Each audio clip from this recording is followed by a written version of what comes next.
Hello students, welcome to Udaldev Group. I am Virendra Sharma, physics faculty. I will teach you physics. तो starting करते हैं बेटा dimensions के साथ।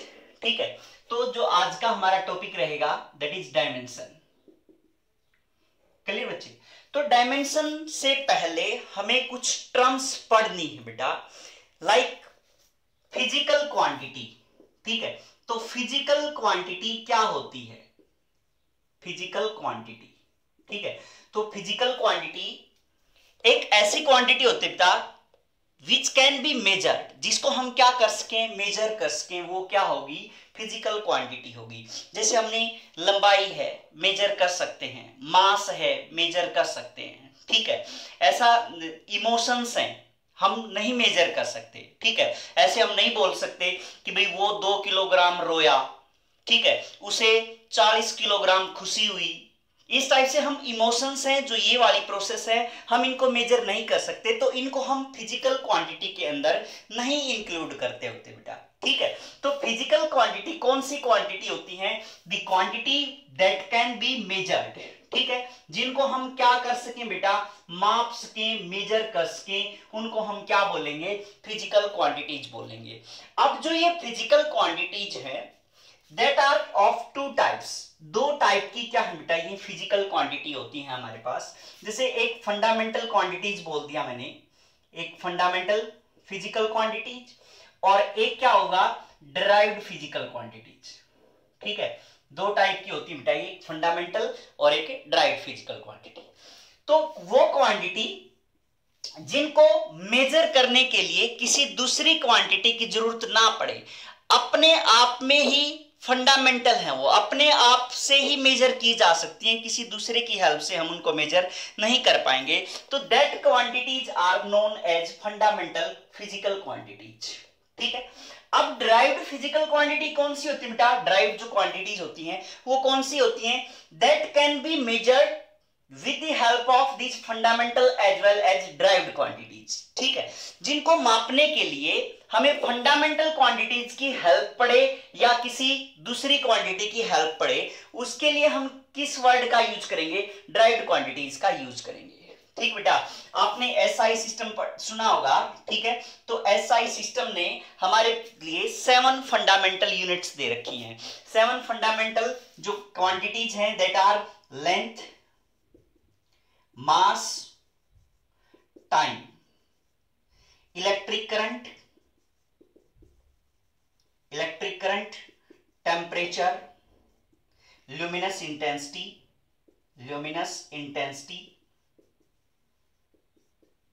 और क्वांटिटी ऑफ मैटर। ठीक बेटा, तो ये हमारे पास क्या है? 7 फंडामेंटल क्वांटिटीज हैं, और इनको मेजर करने के लिए एसआई सिस्टम के अंदर क्या है बेटा? 7 फंडामेंटल यूनिट भी होंगी। अब जो फंडामेंटल क्वांटिटीज हैं उनकी क्या होंगी? 7 फंडामेंटल यूनिट होंगी। जैसे लेंथ है, लेंथ को हम किस में मापते होते हैं बेटा? मीटर में मापते होते हैं। ठीक है, मास को किस में मापते होते हैं? किलोग्राम में मापते होते हैं। टाइम को किस में मापते होते हैं बेटा? सेकंड में मापते होते हैं। इलेक्ट्रिक करंट को किसके अंदर मापते होते हैं? हम एम्पियर के अंदर मापते होते हैं। ठीक है, टेम्परेचर को किसके अंदर मापते हैं? हम केल्विन के अंदर मापते होते हैं। ल्यूमिनस इंटेंसिटी है, उसको हम किसके अंदर मापते होते हैं बेटा? कैंडेला के अंदर मापते होते हैं। क्वांटिटी ऑफ मैटर है, उसको हम किस चीज में मापते होते हैं बेटा? मोल के अंदर मापते होते हैं। तो एक्चुअल में सभी चीजें ये आपने पढ़ी होंगी, बेसिक सी चीजें हैं ये। ठीक है, तो डायमेंशन स्टार्ट करने से पहले एटलीस्ट इन चीजों का आपको ध्यान होना चाहिए। क्लियर बच्चे?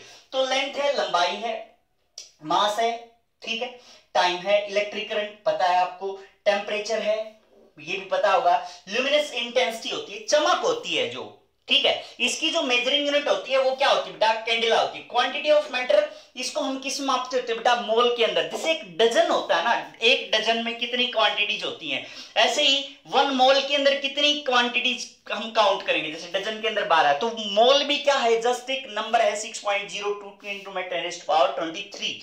ठीक है, तो ये भी क्या है बेटा? एक नंबर है जस्ट। तो ये हमारे पास क्या है? फंडामेंटल क्वांटिटीज है। डिराइव्ड क्वांटिटी की अगर हम बात करें तो डिराइव्ड में जैसे हम कहें कि एरिया आपको पता है क्या होता है बेटा? लेंथ इनटू ब्रेड्थ होता है। ठीक है, तो लेंथ इंटू ब्रेड्थ जो होता है दैट इज एरिया। क्लियर है बात। तो अब जो लेंथ है एक्चुअल में, जो हम एरिया हमने ये मान लिया कि भाई इसके एरिया की अगर हम बात करें तो जो लेंथ है हमारे पास, ये लेंथ है, ये भी एक क्या है, लंबाई है जस्ट, ठीक है, इसको मीटर में ही मापेंगे। ये जो ब्रेड्थ है ये भी क्या है एक्चुअल में, है तो लंबाई ही, किसी न किसी चीज की, ये क्या है एक्चुअल में, लंबाई ही है।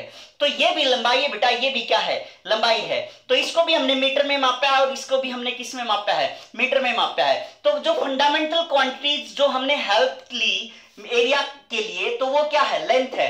तो एक्चुअल में ये भी क्या है बेटा, ब्रेड्थ भी लेंथ है और ये लेंथ भी क्या है, लेंथ है। इसको भी हम किसके अंदर माप रहे होते हैं, मीटर के अंदर माप रहे होते हैं, और इसको भी हम किसके अंदर माप रहे होते हैं बेटा, मीटर के अंदर माप रहे होते हैं। तो मीटर से इसका जो एरिया का जो मेजरमेंट यूनिट होती है दैट इज मीटर स्क्वायर हो जाती है। क्लियर बच्चे। तो इस टाइप से हम किसकी बात कर रहे होते हैं, ये हमारे पास क्या आ गई, फंडामेंटल क्वांटिटीज आ गई, ये हमारे पास क्या आ गई बेटा, डायरेक्ट क्वांटिटी आ गई।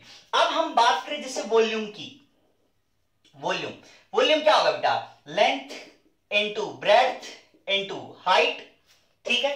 तो LBH लेंथ भी क्या बेटा, अगर हम इसी के वॉल्यूम की बात करें, ये हमारे पास लेंथ होगी, ये ब्रेड्थ होगी, ये क्या हो जाएगी, हाइट हो जाएगी। है सारी चीजें क्या बेटा, लेंथ ही है, एक्चुअल में क्या है, ये लेंथ ही है, ठीक है। तो L इंटू L, और ये लेंथ को किस में मापेंगे, मीटर में, तो क्या बन जाएगी इसकी यूनिट, मीटर क्यूब बन जाएगी। क्लियर है बच्चे। तो इस टाइप से हमें किस चीज का अंदाजा हुआ कि क्या तो फंडामेंटल क्वांटिटीज होती हैं, क्या हमारे पास ड्राइव्ड क्वांटिटीज होती हैं। तो फंडामेंटल और ड्राइव्ड में डिफरेंस पता लग गया होगा शायद, ठीक है। अब हम आते हैं बेटा किसकी तरफ, डायमेंशन की तरफ आते हैं, ठीक है, डायमेंशन। तो डायमेंशन क्या होती है बेटा, जैसे ये लेंथ है, इसको हम किससे डिनोट कर रहे होते हैं बेटा, L से डिनोट कर रहे होते हैं, ठीक है। ये मास है, इसको हम m से डिनोट कर रहे होते हैं। ये टाइम है, इसको हम किससे डिनोट कर रहे होते हैं बेटा, t से डिनोट कर रहे होते हैं। एम्पियर है तो इसको हम किससे डिनोट कर रहे होते हैं, a से डिनोट कर रहे होते हैं।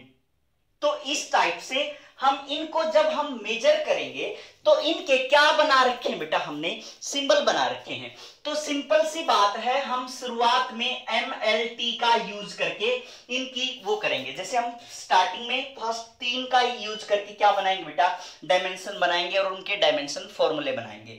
तो डायमेंशन एक्चुअल में क्या होती है कि कोई भी हमारे पास फिजिकल क्वांटिटी दे रखी है, क्या कहा बेटा मैंने, कोई भी फिजिकल क्वांटिटी, ठीक है, जिसकी हमें क्या पता हो पावर्स, कौन कौन सी फिजिकल, जैसे हम इस फिजिकल क्वांटिटी की बात करें तो हमें यह बता दे कि भाई कौन कौन सी फिजिकल क्वांटिटी इसके अंदर यूज हुई है। क्लियर है। तो जैसे एरिया है तो कौन सी फिजिकल क्वांटिटी यूज हुई बेटा, तो लेंथ और वो किस पावर में यूज हुई है, ठीक है। तो वो क्या बन जाता है हमारे पास, डायमेंशन बन जाता है। और यही डायमेंशन क्या हो जाएंगे बेटा, फॉर्मूले बन जाएंगे। फिर उसी से क्या बनाएंगे हम, डायमेंशन की इक्वेशन बनाएंगे। जैसे मैं एरिया का, पहले ये देखो, लेंथ का डायमेंशन फॉर्मूला L हो जाएगा, मास का डायमेंशनल फॉर्मूला क्या हो जाएगा बेटा, M हो जाएगा। इसकी पावर कितनी है, 1 है, इसकी पावर भी कितनी है, 1 है। ऐसे ही क्या है बेटा, टाइम है, टाइम का डायमेंशन फॉर्मूला क्या हो गया, 1 हो गया, T हो गया, ठीक है। T की पावर क्या हो गया बेटा, 1 हो गया। क्लियर है। अब क्योंकि ये बेसिक है, लेंथ मास और टाइम क्या बेटा, बेसिक है, तो जब हम लेंथ का फॉर्मूला लिखेंगे, लेंथ का डायमेंशन फॉर्मूला लिखेंगे तो क्या लिखने, क्योंकि इसके अंदर मास नहीं है तो m की पावर क्या लिख देंगे, 0। लेंथ है L 1 लिख दिया, t भी टाइम भी नहीं है लेंथ में टाइम का क्या काम है, तो t की पावर क्या लिख देंगे, यहाँ पे 0 लिख देंगे। ऐसे ही बेटा जो हमारे पास मास है तो m की पावर 1 लिख देंगे, L की पावर 0 हो गया और t की पावर फिर से क्या हो गया हमारे पास, 0 हो गया, क्योंकि वो भी नहीं है, मींस L की पावर 0 क्या होता है, 1 होता है, t की पावर 0 भी क्या होगा, 1 होगा। तो ये बच गया, क्या बचा, सिर्फ m की पावर 1 बचा हमारे पास। क्लियर बच्चे। तो इस टाइप से टाइम निकालेंगे तो क्या आएगा हमारे पास, m0 L0 and t also 1 आ जाएगा। तो ये हमारे पास किसका आ जाएगा बेटा, डायमेंशन फॉर्मूला बन जाएगा टाइम का। क्लियर है? तो ये हमारे पास बेसिक चीजें थी। अब हम किसकी तरफ बढ़ रहे हैं बेटा? ड्राइव्ड की तरफ बढ़ रहे हैं। ड्राइव्ड में अगर हम किसकी बात करें, जैसे एरिया की बात करें, एरिया क्या है? Length into breadth. तो ये भी एल हो गया, ये भी एल हो गया, तो क्या बन गया बेटा? एल स्क्वायर बन गया। तो एरिया का हमारे पास जो डायमेंशन फॉर्मूला बन जाएगा वो क्या बन जाएगा? m0 l2 t0। ठीक है, इसको किसके अंदर लिख देते हैं बेटा? ब्रैकेट्स के अंदर भी लिख देते हैं।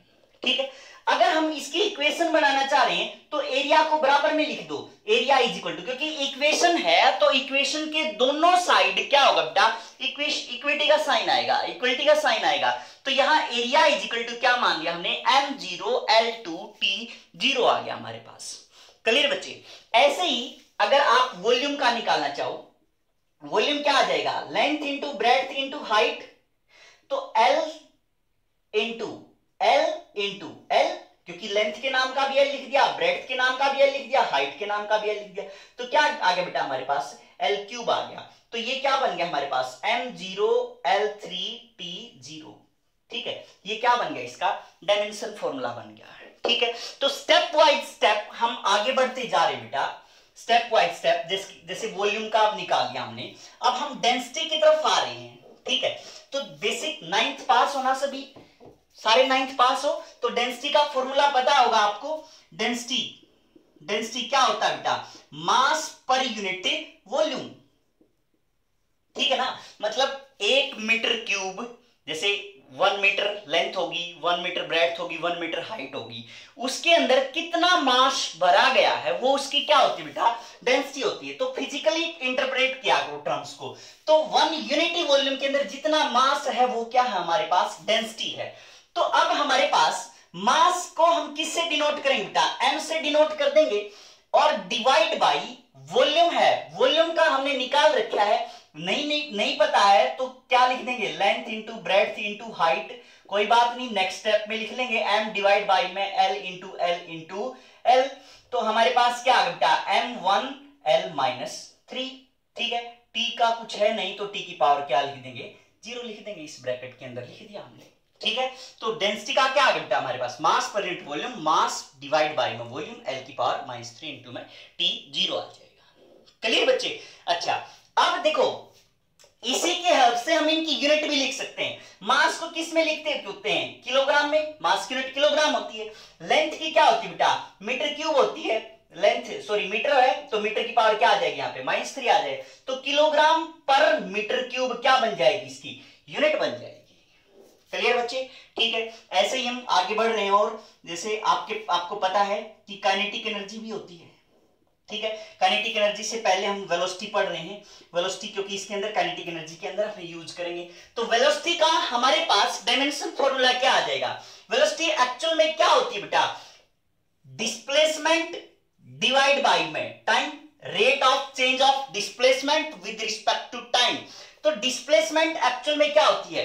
पाथ लेंथ तो होती है, shortest path length between 2 points, है ना, तो वो क्या बन जाती है? डिस्प्लेसमेंट। अब वो पाथ लेंथ ही तो है एक्चुअल में, वो पाथ क्या है एक्चुअल में? लेंथ ही है। तो इसका डायमेंशनल फॉर्मूला हमारे पास क्या आ गया? l बन गया, और डिवाइड बाय क्या हो गया? टाइम, t हो गया। तो हमारे पास वेलोसिटी की जो इक्वेशन बनेगी दैट इज l1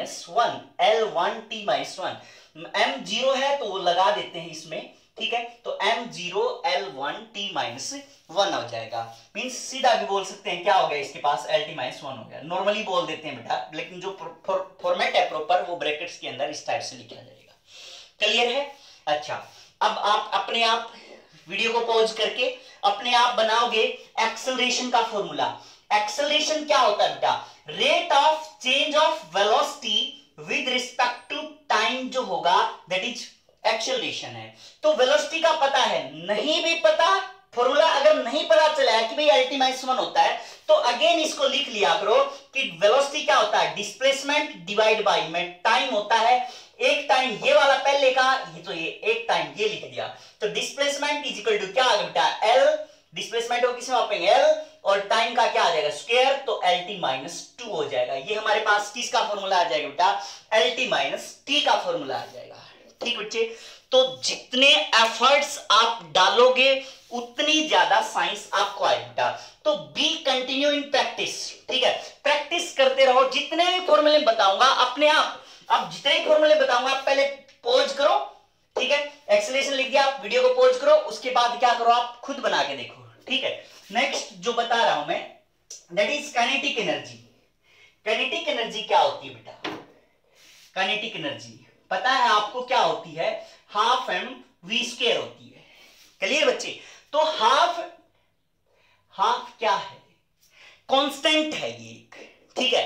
कैसा कांस्टेंट है? जिसकी डायमेंशन नहीं होती, ऐसा कांस्टेंट है ये। Kinetic energy is equal to half M square, इसकी डायमेंशन नहीं होती, हाफ है तो डायमेंशन नहीं है बेटा, डायमेंशनलेस कांस्टेंट है। मास m लिख देंगे इसके नाम का। तो वेलोसिटी वैसे पता चल गया, अब lt - 1 होता है, उसका क्या हो जाएगा बेटा? स्क्वायर हो जाएगा। तो m1 L2t - 2 आ जाएगा। ये किसका फॉर्मूला आ जाएगा बेटा? हमारे पास काइनेटिक एनर्जी का फॉर्मूला आ जाएगा। क्लियर है बच्चे? ठीक है। अच्छा, अब आपने जो क्वेश्चन निकालना है दैट इज पोटेंशियल एनर्जी का निकालना है, ठीक है। पोटेंशियल एनर्जी का आपने निकाल के देखना है कि भी पोटेंशियल एनर्जी का डायमेंशन फॉर्मूला क्या होगा। क्लियर बच्चे? पोटेंशियल एनर्जी पता है ना आपको? नहीं ध्यान हो को 9th में धक्का लगाया हो जिसको, तो mgh आ जाएगी, है ना। पोटेंशियल एनर्जी क्या होती है बेटा? mgh आएगी। तो mgh से आप क्या निकाल लोगे? g क्या है एक्चुअल में? Acceleration due to gravity. अब एक्सेलरेशन तो एक्सेलरेशन ही होता है, चाहे वो ग्रेविटी की वजह से हो चाहे वो किसी की वजह से हो, तो mgh। तो इसके अकॉर्डिंग आप इसका डायमेंशनल फॉर्मूला निकाल के देखना, ठीक है। कितना आएगा बेटा? इतना ही आएगा, क्योंकि एनर्जी का सभी का डायमेंशनल फॉर्मूला सेम आना है, ठीक है। तो यहां पे भी इतना ही आएगा ml2t-2। क्लियर बच्चे? अच्छा, अब हम बात करें बेटा किसकी? प्रेशर की, ठीक है। प्रेशर के केस में क्या होगा बेटा? प्रेशर क्या होता है एक्चुअल में? फोर्स पर यूनिट एरिया, ठीक है। तो फोर्स पर यूनिट एरिया, तो पहले किसका निकालना पड़ेगा आपको? फोर्स का निकालना पड़ेगा, है ना। फोर्स क्या होती है? मास इंटू एक्सेलरेशन होती है। लिख दिया हमने, force F equal to m में, ये तो सबको याद है, डिवाइड बाई में एरिया, ठीक है। एरिया लिख दिया। एरिया का क्या हो जाएगा बेटा? m मास है तो क्या लिख देंगे इसके नाम का? m1 लिख दिया, एक पावर है। एक्सेलरेशन अभी कैलकुलेट किया था lt-2, नहीं तो क्या करो बेटा? एक्सेलरेशन को फिर लिख लो कि rate of change of velocity divide by में टाइम। वेलोसिटी का नहीं पता तो वेलोसिटी का याद ही हो गया होगा, अब तो lt-1 हो जाएगा, ठीक है। तो एक्सेलरेशन का क्या आ जाएगा? lt-1 डिवाइड बाय में t, lt-2 आ जाएगा। क्लियर बच्चे? तो हमारे पास एक्सेलरेशन जो आया दैट इज m इस मास के नाम का, एक्सेलरेशन क्या आ गया? lt-2 आ गया। डिवाइड बाय एरिया, एरिया क्या है बेटा? Length into breadth, means length into length ही है, ब्रेड्थ भी क्या है? एक लंबाई ही है। तो L का स्क्वायर आ गया हमारे पास, तो ये L स्क्वायर ऊपर जाएगा तो क्या आ जाएगा हमारे पास? m1 L-1t-2, ठीक है। तो इस टाइप से ये हमारे पास किसका आ जाएगा बेटा? प्रेशर का फॉर्मूला आ जाएगा। क्लियर बच्चे? ठीक है। तो आपने जो सेकंड निकालना है that is work done, work का फॉर्मूला निकालना है, डायमेंशन फॉर्मूला वर्क का क्या होगा, ठीक है। अच्छा, थर्ड निकालना आपने इंपल्स, ठीक है। इंपल्स क्या होती है बेटा? बताऊंगा एक बार, ठीक है। तो ये एक्चुअल में क्या होती है? Force, average force into time होती है, ठीक है। इंपल्स क्या होती है? जो बिल्कुल शॉर्ट टाइम इंटरवल के लिए जो फोर्स लग रही होती है उसको हम क्या बोल देते हैं? इंपल्स बोल देते हैं। देखो पूरी फिजिक्स बेटा बहुत सारे फॉर्मूले आएंगे फिजिक्स के अंदर, ठीक है। तो अब आप क्या करो, उनसे निकालने सीख लो जो फॉर्मूले आपको पता है। अदरवाइज क्या करेंगे? यूनिट वाइज हर एक यूनिट वाइज जो फॉर्मूले आते जाएंगे उनके डायमेंशनल फॉर्मूले सारे साथ की साथ हम क्या करेंगे? निकालते चलेंगे, ठीक है बेटा।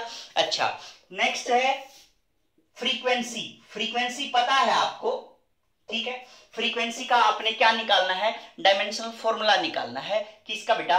फ्रीक्वेंसी का भी। क्लियर है?